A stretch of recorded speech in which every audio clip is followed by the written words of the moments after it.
Fine, I admit it. I'm a sucker for a flashy board game. Throw some colored plastic and fancy custom dice onto my gaming table, I'm sold. But that is not to say that I am not also a man of refined taste as well. I can certainly appreciate a game with a more subdued design. Games that may not be as visually striking, but whose strength of gameplay definitely makes them worth a look. Well, such is the case with Agamemnon by Osprey Games. On the one hand, the game has a distinct lack of fancy baubles that beg for one's attention from the table. However, at the same time, this game, based on Greek heroes, adheres so strongly to Athenian design sensibilities that once I noticed that, I could not look away. It almost feels like you're playing this game right on an ancient Greek vase. But is its gameplay as jarring as its unique visuals? Well, let's find out as we take a look at the big idea behind Agamemnon.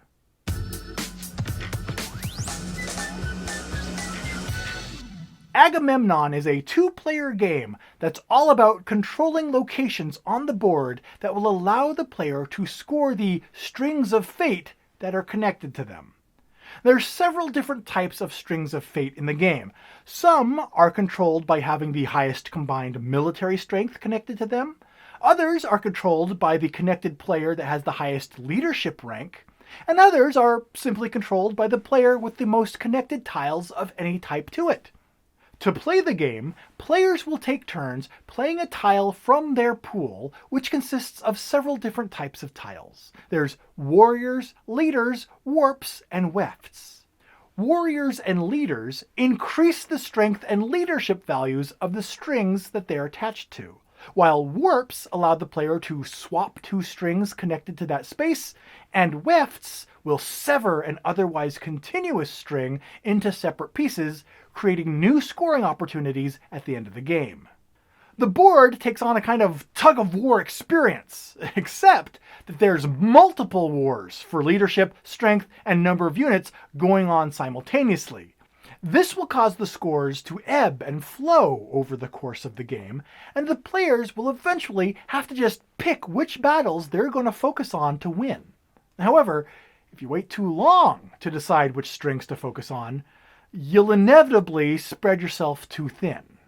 Once both players have placed all their tiles onto the board, the game ends. And scores are then calculated based on how many strings of fate each player controls.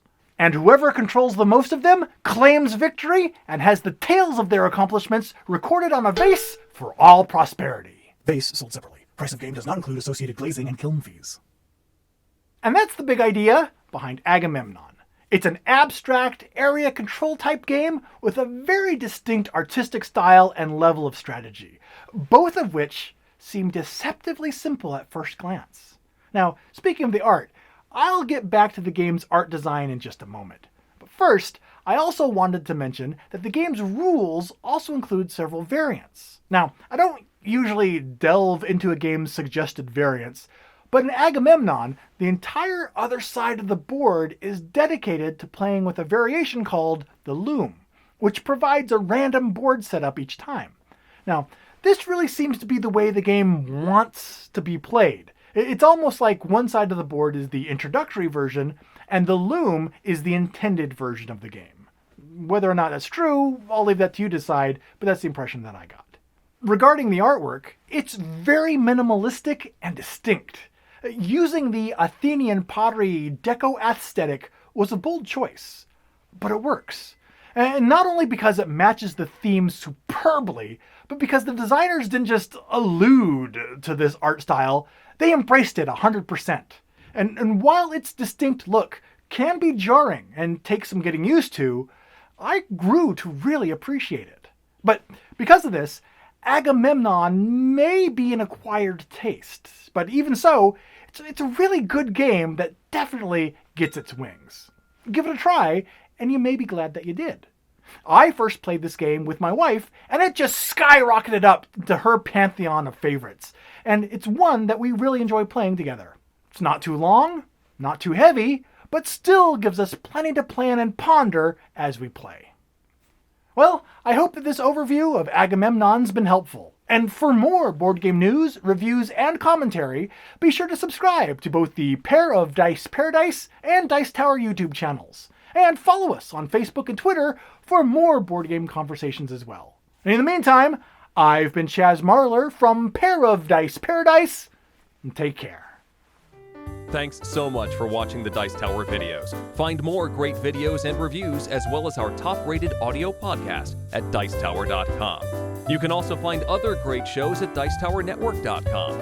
I'm Eric Summerer, and you've been watching The Dice Tower. The Dice Tower is sponsored by Cool Stuff Inc., where you can find great games for great prices.